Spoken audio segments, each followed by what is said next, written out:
Ladies and gentlemen, please take your seats. You know, now more than ever, it's so bloody important to remember the classics. And guess what? If you're within the sound of my voice, that must mean you're in the seats with once more. As always, my name is Dave Voigt, and I'm the host of this podcast, where we sit down with a wide-ranging variety of entertainment industry professionals, and we pick their brain about current projects, state of the industry, how they got started, and so very much more in light and in a conversational fashion. And you know, if you like how we do things around here, I am going to go out on a limb and assume that you do, because let's face it, you're listening right now. And if you are listening, then subscribe. Hit subscribe, give us that 5-star rating on your podcast provider of choice. Hit the like button, do all that fun stuff. We're available pretty much everywhere. Places like Apple, Amazon, Spotify, Google, and plus we archive every single one of our episodes over at our In the Seats YouTube channel. We'd really appreciate it. Give us a like and subscribe there too. It means a lot. Also, check us out on the social media. We're on the Facebook, the Twitter, or as I call it, Twix, the Instagram, the Letterbox, the TikTok, the Threads, the Tumblr.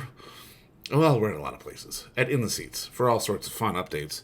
And finally, and I do dare say most importantly, please pay us a visit over at In the Seats, intheseats.ca for all the latest and greatest from the world of film, television, basically the moving image at large. Because guess what? If we love to watch it and write about it and talk about it, we love it even more when you come by and read about it and listen about it.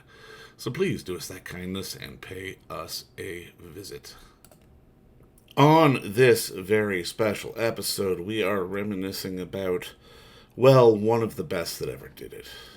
The man, the myth, the legend, the one and only Gene Wilder, who has a documentary about his life.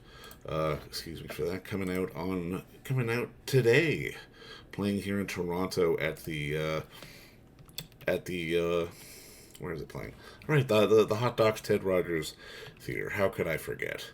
But it's called Remembering Gene Wilder.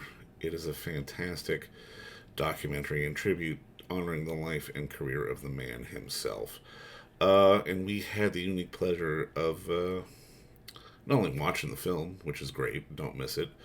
Try to go see it over at the Ted Rogers Hot Dog Cinema, or catch it on Blu-ray in about 6 weeks, I think, when it's coming out. But first, we had a conversation with the one and only director of the film, Mr. Ron Frank, and we really got in depth on just sort of the legacy of Gene and making the movie and sort of the joy therein, because Gene Wilder was one of those performers that just brought this sort of unbridled joy to everything that he did. He bucked the system. He wasn't the guy you'd think would be a leading man, but he was a comedic leading man, and damn if he was a good one. He's one of my personal favorites, and he always made me laugh. I mean, there's luminaries like Mel Brooks, Alda, tons of people who worked with him, tons of people who loved him, really sort of waxing philosophical on how important he was as a performer to the landscape that we're living in. But like I said, when you get a chance, go check out Remembering Gene Wilder, which here in Toronto is playing over at the Hot Docs Ted Rogers Cinema for a few days, or check it out on video on demand and Blu-ray when it hits in about a month or 6 weeks from now. We'll be talking about it more on this feed, because it's a gorgeous thing. It's one that it's going on our shelf for sure at some point. It's that kind of movie, especially if you're a cinephile or pop culture person. It's really a great piece. But like I said, check out Remembering Gene Wilder wherever you can. But first, enjoy our talk with Ron Frank, the director of the film, because as always, it was a darn good one. I had to do this on the run today, but I mean, just first off, obviously, thank you so much for the time. I really do appreciate this, and I mean, congrats on the film. I thought it was lovely. I really did. Thank you. Thank you. I mean, I guess the first question is like, what was sort of the impetus to kick off to be the person to tackle the life of Gene Wilder? Well, I'll try to make it a short answer. The answer is that my executive producers are David Knight and Julie Nimoy. Julie being the daughter of Leonard Nimoy. Right. Julie and I and David did a film about Leonard, and also what he died from, which was COPD. After he died, we made that movie. And when Gene passed, the Wilders and the Nimoys were close friends. And when Gene passed, it was David and Julie's idea to approach Karen, his widow, to do a film about Gene. particularly what he suffered through with Alzheimer's. We wanted to expand that. My writer and I, Glenn Kirschbaum and I, wanted to expand that to include Gene's broad career and celebrate it and his life. And so we did.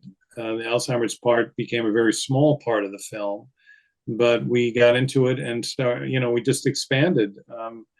I would say that after we interviewed Mel, all the dominoes sort of fell into place. So that's how it really began. Well, I can imagine. I mean, especially doing research on something like this. I mean, is it as simple as getting access to Mel's basement, or I mean, is it more sort of involved in finding all these archival stills? And I mean, even sort of his voiceover, kind of semi-narrating the whole thing. Like, was that like an audiobook or something? Yes, that Gene wrote an autobiography called "Kiss Me Like a Stranger," and he did, fortunately for us, an audiobook companion to that.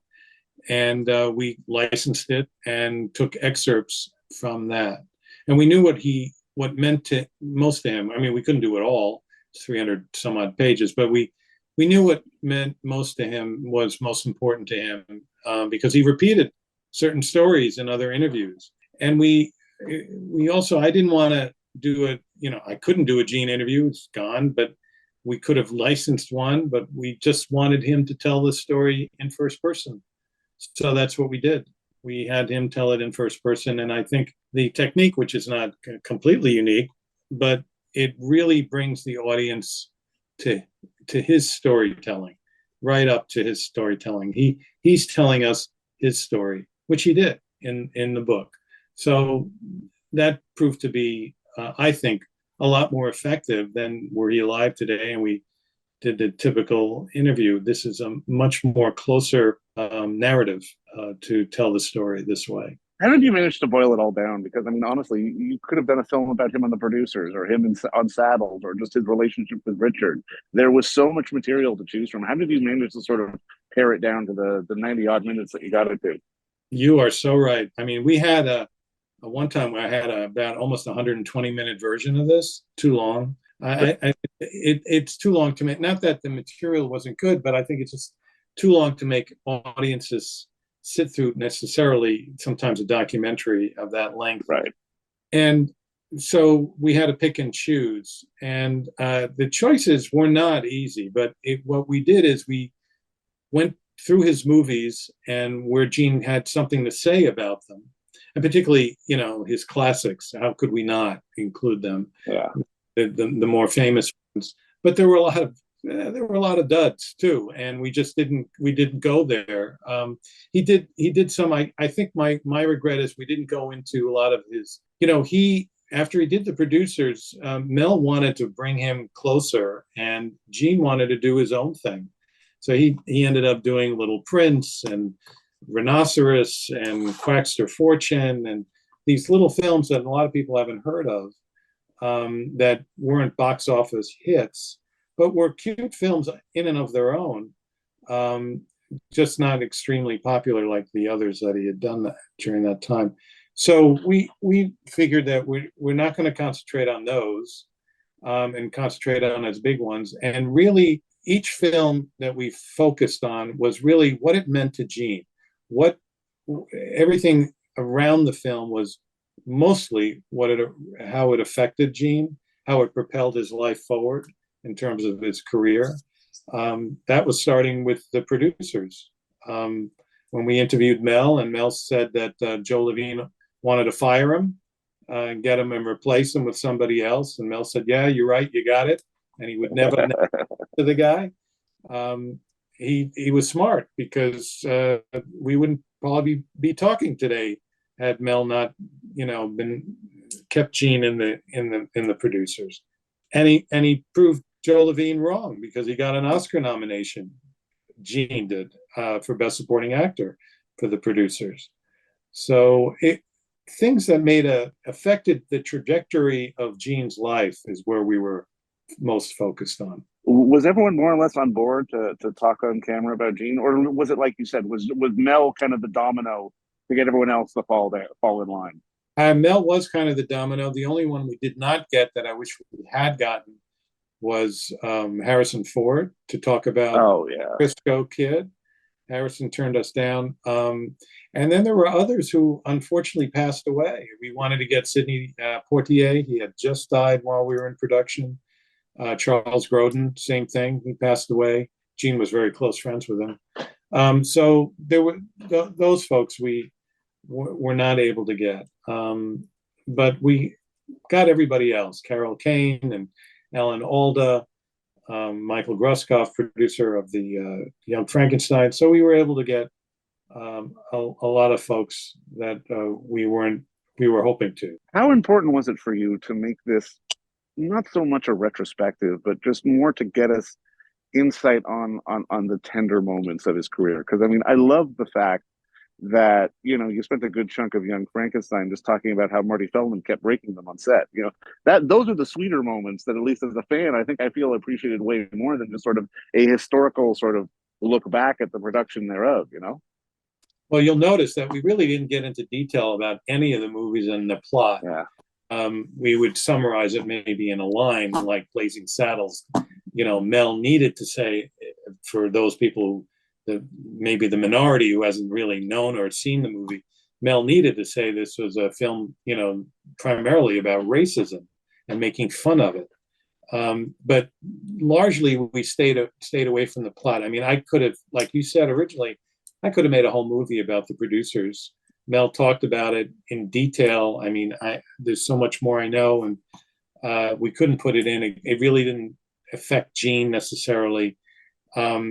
So we kind of shied away from that. But I think for the most part, we, like I said, concentrated on films and how it came across to Gene. Even in the Blazing Saddles, we got Burton Gilliam, who has the distinct honor of being the first one to pass wind on a motion picture screen, you know, because he started the chorus of that famous scene. So, but he talked to us even about what it was like to work with Gene. So did Peter Ostrom from Willy Wonka. You know, all these individuals, we wanted to know, okay, tell us about Gene, your relationship with Gene. Nancy Neufeld, when she was 12 years old in The Frisco Kid, got a little bit part in that. And she told us what it was like to work with Gene. So that, Carol Kane, same thing. So that was really the reason why we brought all these people in, and to get an understanding of what Gene was like off screen, personally.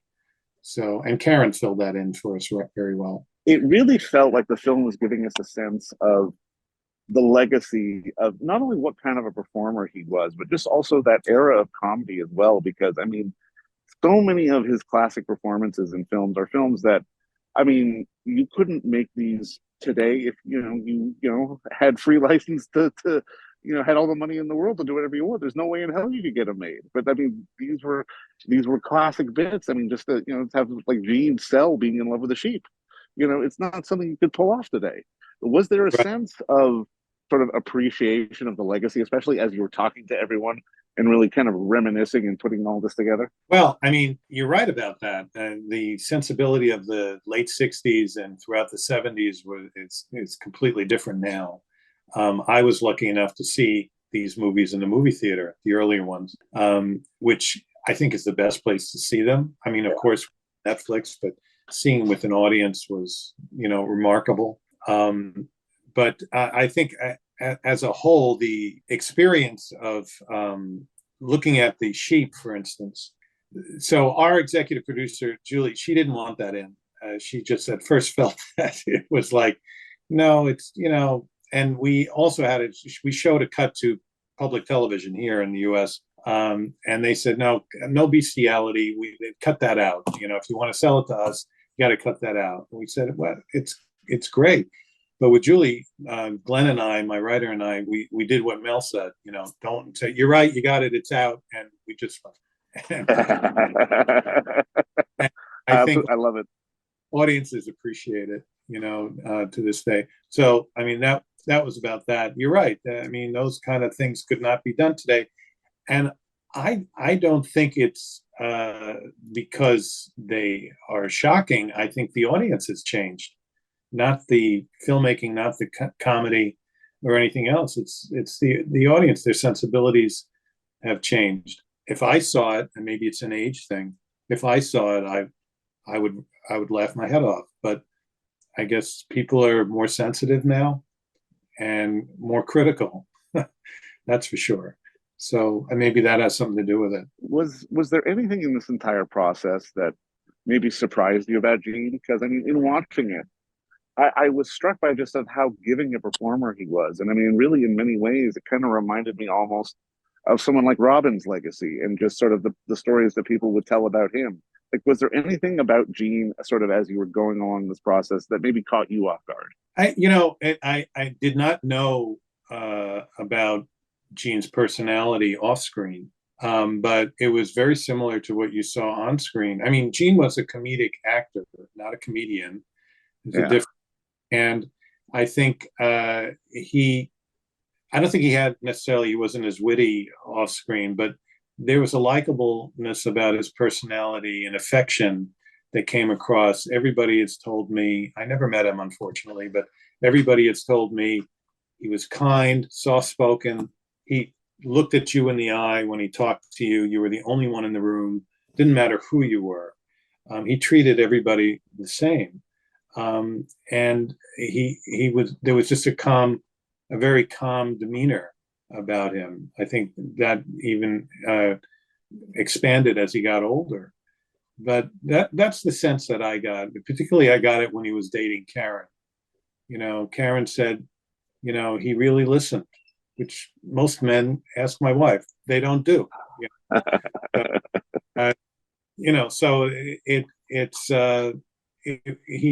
I could see that about him, and he took care of treating fans because, particularly kids. He was Willy Wonka, and when he got bumped into a street or something, he accepted that. A lot of actors, they don't always want to do that, but he accepted that. Invited a mother came up to me after a screening in Stamford when she went trick-or-treating with her 9-year-old son. Gene was ill then in Stamford, and came to the door, invited them in. I wanted to see Willy Wonka, the boy said. So he invited them in and spent some time talking, no ego, no nothing.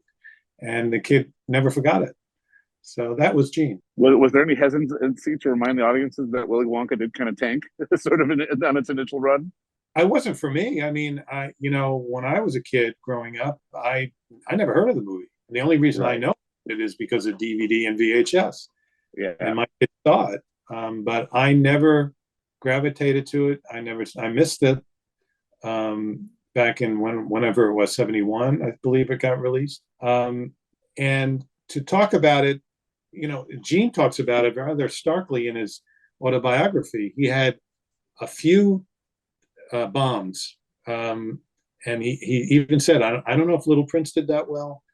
I can't remember. It was during that era, so I don't know if it was before or after Willy Wonka, but he did those little Quacks to Fortune, those little oddball, little real art house indies, and they all didn't do well.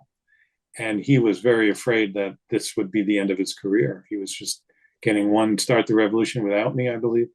He was just worried about his career going south, and then Willy Wonka.